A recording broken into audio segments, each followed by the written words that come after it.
हमारी जमीन पर रेत है। इस रेत में छोटे छोटे ज़रात मौजूद हैं। पूरी जमीन पर जितनी रेत मौजूद है हम इसमें मौजूद ज़रात को गिन नहीं सकते। लेकिन ये जानकर आप हैरान हो जाएंगे कि हमारी कायनात में जितने स्टार्स मौजूद हैं उतने जमीन पर रेत के ज़र्रे नहीं हैं। हमारी कायनात में खरबों खरब स्टार्स और गैलेक्सीज मौजूद हैं। लेकिन सोचने वाली बात यह है कि इतने ज्यादा स्टार्स और गैलेक्सीज होने के बावजूद हमारी कायनात इतनी टाक क्यों है, यानी यहाँ हर तरफ अंधेरा क्यों है और ब्लैक होल के अंदर जाने वाली चीज असल में कहाँ जाती है। इसके अलावा हमारी गैलेक्सी में खरबों की तादाद में सितारे मौजूद हैं, लेकिन आज तक हमें एलियन का एक भी सबूत क्यों नहीं मिला।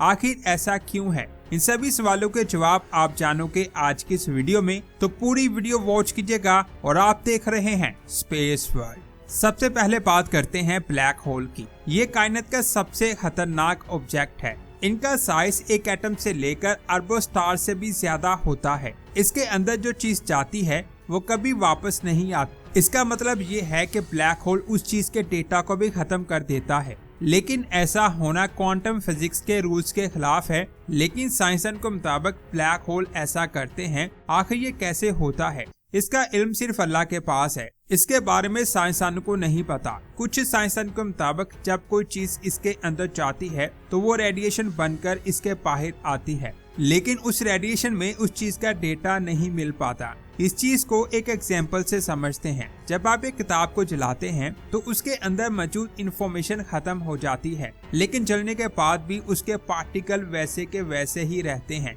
लेकिन ब्लैक होल से निकलने वाली रेडिएशन के साथ ऐसा नहीं है। उस रेडिएशन के जरिए रियल इंफॉर्मेशन के बारे में कुछ नहीं पता चल सकता। ये चीज साइंसदानों के लिए एक मिस्ट्री बनी हुई है। कई साइंसदानों के मुताबिक ब्लैक होल दूसरी कायनात का दरवाजा है, जिसका मतलब है कि जब कोई चीज इसके अंदर जाती है तो वो दूसरी कायनात के अंदर चली जाती है। लेकिन साइंसदानों के पास इसका कोई सबूत नहीं है। इसके अलावा साइंसदान व्हाइट होल का भी जिक्र करते हैं। व्हाइट होल एक ऐसा ख्याली ऑब्जेक्ट है जिसे ब्लैक होल का ऑपोजिट माना जाता है। जो भी चीज ब्लैक होल में जाती है वो व्हाइट होल से बाहर आती है, जिसके जरिए इंफॉर्मेशन पैराडॉक्स क्रिएट नहीं होता। लेकिन साइंसदानों के पास व्हाइट होल का कोई भी सबूत नहीं है। कुछ साइंसदान ये कहते हैं कि ब्लैक होल के अंदर जाने वाली इंफॉर्मेशन एक दूसरी कायनात की सूरत में बाहर आती है। आज से 13.8 अरब साल पहले एक सिंगुलैरिटी से हमारी कायनात का आगाज हुआ था। साइंसदान के मुताबिक इस पॉइंट में बहुत सारा मैटर मौजूद था। हैरान करने वाली बात यह है, साइंसदान के मुताबिक ऐसी ही एक सिंगुलैरिटी ब्लैक होल के अंदर भी पाई जाती है। कुछ साइंसदान के मुताबिक ब्लैक होल की ये सिंगुलैरिटी एक ब्लैक होल में तब्दील हो जाती है, जिससे इंफॉर्मेशन पैराडॉक्स सॉल्व हो जाता है। ये सारी बातें सिर्फ थ्योरीज हैं, इनका कोई भी सबूत साइंसदानों के पास नहीं है। इसीलिए ब्लैक होल आज भी एक मिस्ट्री बना हुआ है। ब्लैक होल की इंफॉर्मेशन जानने के बाद अब बात करते हैं ऑल्बर्ट्स पैराडॉक्स की। मैंने अपनी पिछली वीडियो में कायनात के साइज के बारे में बताया था, जिससे आपको पता चल गया होगा कि अल्लाह की बनाई हुई कायनात इतनी बड़ी है कि इसके साइज के बारे में साइंसदान कभी नहीं जान पाएंगे। अल्लाह की इतनी बड़ी कायनात में इतने स्टार्स हैं जिनको हम गिन नहीं सकते। लेकिन इतने ज्यादा स्टार्स होने के बावजूद जब हम रात के वक्त आसमान को देखते हैं तो वो हमें ब्लैक क्यों दिखाई देता है? अगर हमारी कायनात में इतने स्टार्स हैं तो उनमें से निकलने वाली रोशनी से आसमान रोशन क्यों नहीं होता? ऑल्बर्ट्स पैराडॉक्स का रिलेशन इसी सवाल से है। फर्ज करें आपको एक जंगल में छोड़ दिया जाता है। यहाँ चारों तरफ एक ही तरह के दरख्त मौजूद हैं।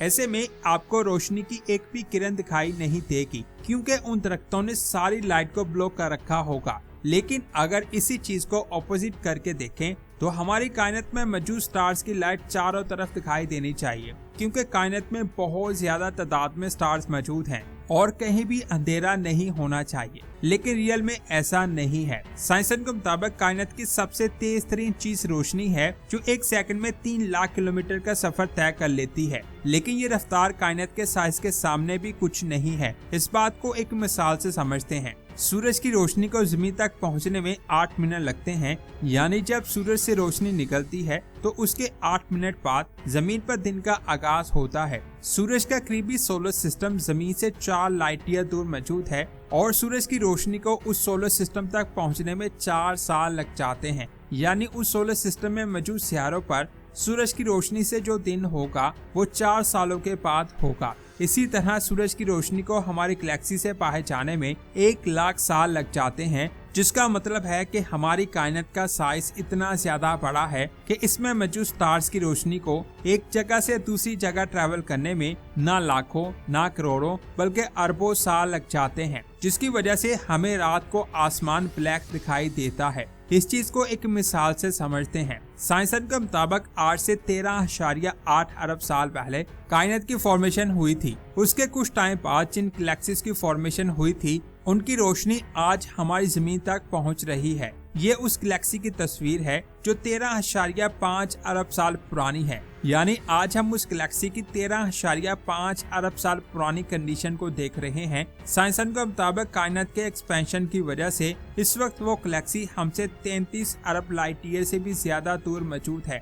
यानी हम उस गैलेक्सी की मौजूदा कंडीशन को हम 33 अरब साल बाद देखेंगे। अल्लाह अकबर। इसके अलावा रात के आसमान में आपको बहुत सारे स्टार्स दिखाई देते हैं, लेकिन अगर मैं कहूं जिन स्टार्स को आप देख रहे हैं इनमें से कई स्टार्स खत्म हो चुके हैं, लेकिन रात के आसमान में वो स्टार्स हमें फिर भी दिखाई दे रहे हैं। असल में जिस वक्त वो स्टार्स बने थे तब उनसे रोशनी निकली थी जो स्पेस में ट्रैवल करते हुए कई लाखों करोड़ों या अरबों साल बाद हमारी जमीन तक पहुंची है, और हो सकता है पीछे से वो स्टार खत्म हो चुका हो। यानी रात के आसमान में जिन स्टार्स को हम देख रहे हैं हो सकता है वो लाखों करोड़ों या अरबों साल पुरानी रोशनी हो जिसे आज हम देख रहे हैं। अल्लाह अकबर। इसी वजह से हमें आसमान ब्लैक दिखाई देता है। इसके अलावा खला में धूल और डस्ट के बादल बहुत ज्यादा तादाद में मौजूद हैं। इन बादलों से स्टार्स की रोशनी डिम हो जाती है, जिस वजह से भी हमें कायनात डार्क दिखाई देती है। मुझे उम्मीद है अब आपको समझ आ चुकी होगी कि हमारी कायनात डार्क क्यों है। इसके बाद बात करते हैं एलियंस की। हर इंसान के माइंड में ये सवाल जरूर आता है कि क्या कायनात में एलियंस हैं या नहीं। हमारी कायनात में खरबों स्टार्स हैं और उनके गिर्द बहुत ज्यादा सितारे ऑर्बिट करते हैं, लेकिन आज तक साइंसदान को खला में लाइफ का एक भी सबूत नहीं मिला। रेडियो टेलीस्कोप से साइंसदान आसमान को लगातार देखते रहते हैं, लेकिन इतने सालों तक आसमान को देखने के बावजूद भी उनको एक भी ऐसा सिग्नल नहीं मिला जो किसी एलियन लाइफ से आया हो। कुरान पाक में 7 जमीनों का जिक्र किया गया है। इसके अलावा भी कुरान पाक में कई निशानियां मिलती हैं जिनसे पता चलता है कि हमारी जमीन के अलावा भी खला में लाइफ मौजूद है, लेकिन वो कहाँ है इसका हमें नहीं पता। खला में वो जमीनें इतनी ज्यादा दूरी पर मौजूद हैं कि हो सकता है उन सितारे की रोशनी को हम तक पहुंचने में लाखों करोड़ों या अरबों साल लग सकते हैं, या इससे भी कई गुना ज्यादा टाइम लग सकता है। ये भी हो सकता है कि उसकी रोशनी कभी भी हम तक ना पहुंच सके। एक सिग्नल की रफ्तार रोशनी से कम होती है। जिस सियारे पर जिंदगी मौजूद है हो सकता है वो सियारा किसी दूसरी गैलेक्सी में मौजूद हो। मिसाल के तौर पर वो गैलेक्सी हमसे 100 करोड़ लाइट ईयर दूर मौजूद है, तो आप खुद अंदाजा लगा सकते हैं कि वहां से आने वाले सिग्नल को जमीन तक आने में कितना ज्यादा टाइम लग जाएगा, या जमीन से सिग्नल को वहां जाने में कितना टाइम लग जाएगा। तो यही वजह है कि आज तक हमें एलियन का एक भी सबूत नहीं मिला। तो दोस्तों, ये थी आज की शानदार वीडियो, और मुझे उम्मीद है आपको ये भी वीडियो पसंद आई होगी। अगर इस पर भी अच्छा रिस्पॉन्स रहा, हम कुरान पाक में एलियंस के बारे में बताई गई निशानी को ऊपर वीडियो बनाएंगे। तो उस वीडियो को देखने के लिए हमारे चैनल को सब्सक्राइब करें और इस वीडियो को भी लाइक और शेयर जरूर कीजिएगा।